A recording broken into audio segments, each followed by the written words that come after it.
Oke teman-teman, pada hari ini kita akan membahas asuhan keperawatan risiko trauma pada anak X dengan gangguan pemusatan perhatian dan hiperaktivitas atau bisa disingkat jadi GPPH di SLB ya. Oke, selanjutnya kita masukkan ke latar belakang. Yang pertama itu ada risiko trauma anak dengan gangguan pemusatan perhatian dan hiperaktif atau attention deficit hyperactivity disorder atau bisa disingkat ADHD. Yang itu ada 3 poin. Yang pertama itu berisiko trauma memperlihatkan gejala kurang konsentrasinya dalam waktu lama, impulsif, ketidakseimbangan aktivitas hidupnya, dengan perhatian sangat mudah dialihkan. Terus yang kedua itu ada survei nasional, Survey of Children's Health atau disingkat jadi NSHC di Amerika Serikat. Dijelaskan bahwa anak usia 4-17 tahun yang mengalami GPPH meningkat dari 7,8% menjadi 9,5% dengan peningkatan 21,8% pada anak usia 4 tahun. Terus poin yang ketiga itu Indonesia, angka kejadian GPPH masih belum pasti meskipun cukup banyak yang terjadi. Terus itu ada penanganan anak GPPH, yaitu yang pertama pengasuhan dengan teknik reinforcement positif pada anak, memonitor di luar maupun di dalam ruangan. Terus strategi cara mengatasi masalah anak dan cara bermusyawarah dengan anak, pendekatan bimbingan konseling berupa layanan atau treatment.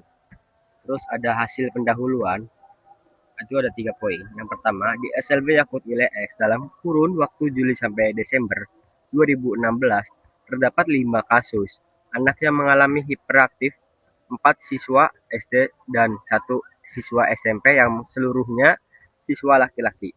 Dari jumlah 202 siswa dari SD sampai dengan SMA. Yang kedua, hasil wawancara petugas tata usaha atau TU di SLB Yakult Wilayah X didapatkan bahwa anak GPPH sebagian besar kurang konsentrasi dalam prestasi belajar di sekolah, kurang disiplin, dan berperilaku tidak bisa diatur seperti suka berlari-larian. Dari keempat siswa yang GPPH, rata-rata pernah mengalami jatuh dan terbentur saat bermain. Terus poin yang ketiga, penanganan anak GPPH dari guru di SLB Yakult Wilayah X dilakukan dengan cara memberikan kesibukan seperti diberikan tugas dan dilatih disiplin seperti tugas dan datang sekolah tepat waktu. Terus untuk rumusan masalah, berdasarkan uraian di atas, maka dapat dirumuskan masalah penelitian sebagai berikut. Bagaimana gambaran asuhan, keperawatan, risiko trauma pada anak X dengan gangguan pemusatan perhatian dan hiperaktivitas GPPH di SLB Yakult Wilayah X. Nah, selanjutnya kita akan masuk ke tujuan umum. Yang pertama itu ada untuk menggambarkan asuhan keperawatan risiko trauma pada anak X dengan GPPH di SLB Yakult Wilayah X. Tujuan khususnya itu ada 5 poin. Yang pertama, untuk menggambarkan kemampuan penulis dalam mengkaji risiko trauma pada anak X dengan GPPH di SLB Yakult Wilayah X. Poin yang kedua itu untuk menggambarkan kemampuan penulis dalam menegakkan masalah keperawatan dengan risiko trauma pada anak X dengan GPPH di SLB Yakult Wilayah X.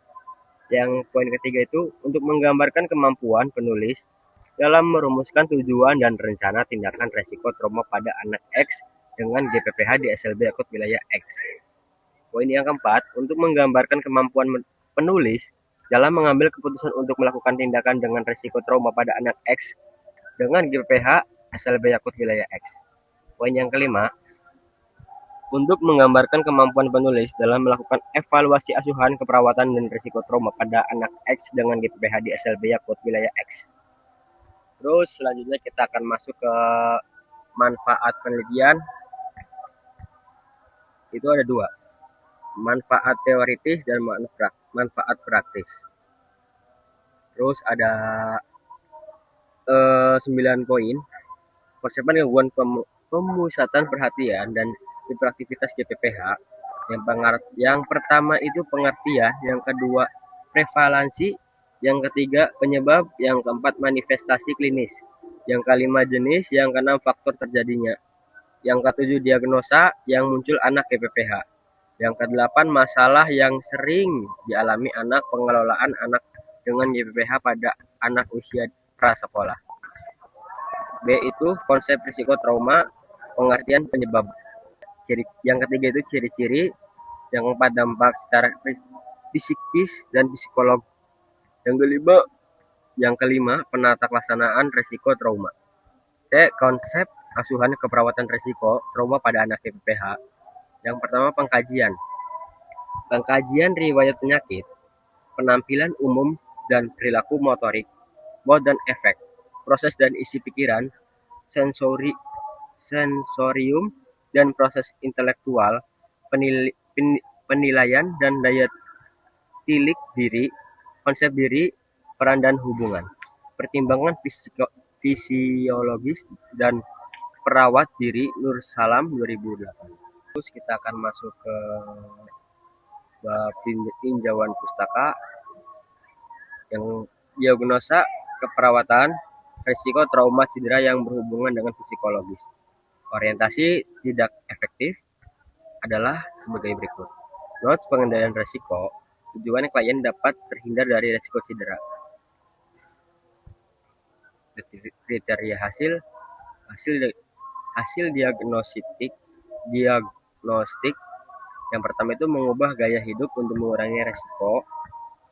Dan poin awal 1, tujuannya 5. Terus yang kedua itu ada pasien atau keluarga akan mengidentifikasi risiko yang dapat meningkatkan kerentanan terhadap cedera. Awal 1, tujuan 5. Yang ketiga itu orang tua akan memilih permainan, memberikan perawatan dan kontak sosial lingkungan dengan baik.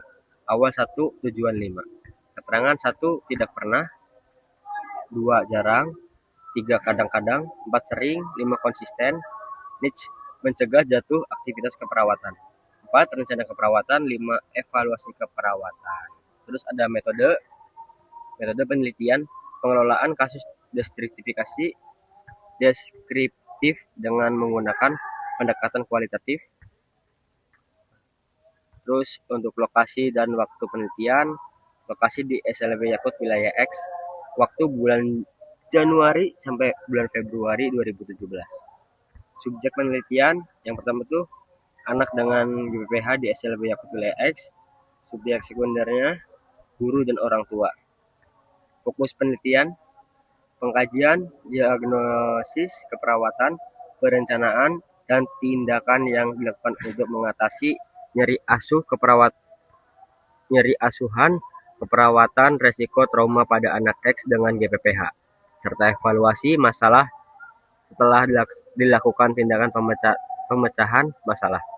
Yang kedua itu hasil pengkajian, masalah keperawatan, perencanaan, tindakan yang ditekankan pada prosedur-prosedur keperawatan, standar operasional prosedur atau bisa disingkat SOP, dan evaluasi dari tindakan yang dilakukan untuk mengatasi risiko trauma pada anak X dengan GPPH di SLB Yakut wilayah X. Terus kita masuk ke sumber data, itu ada data primer dan data sekunder. Instrumen dan teknik pengumpulan data, penulis sebagai instrumen menulis sekaligus perencanaan, pelaksanaan, pengumpulan data, analisis, penafsir data, dan pelaporan hasil penulisan. Teknik pengumpulan data, wawancara, observasi, dokumentasi. Validasi data dilakukan dengan triangulasi data. Teknik analisis data, pengumpulan data, reduksi data, penyajian data, penarikan kesimpulan. Hasil laporan kasus yang pertama itu biodata anak dan orang tua. Poin yang pertama itu anak bernama AN H, berusia 10 tahun, berjenis kelamin laki-laki, beragama Islam, masih duduk di bangku sekolah dasar kelas 3. Anak tinggal bersama ayah, ibu, dan kedua adiknya di Jalan Gerilya Barat RT. Yang kedua itu ayah bernama TN, berusia 30 tahun, pendidikan terakhir SMA, bekerja sebagai wira swasta. Ibu bernama NJ, usia 30 tahun, pendidikan terakhir SMA, sedangkan pendidikan terakhir SMA bekerja sebagai ibu rumah tangga. Pengkajian, ayah dan guru AN ANH sangat aktif, tidak bisa fokus pada satu kegiatan. Sering mengganggu temannya di kelas. Masih dibantu oleh orang tua pada saat berpakaian. Mulai menunjukkan keterlambatannya pada usia 3 tahun. Belum bisa berbicara apa-apa, diagnosa oleh dokter mengalami keterlambatan perkembangan. Dan disarankan mengikuti terapi bicara. Pernah sekolah di Eliana selama 3 tahun dan sudah ada perkembangan. Setelah itu anak disekolahkan di sekolah luar biasa SLB C dan C1 Yakut wilayah X. Yang pengkajian pengajian di lingkungan rumah anak.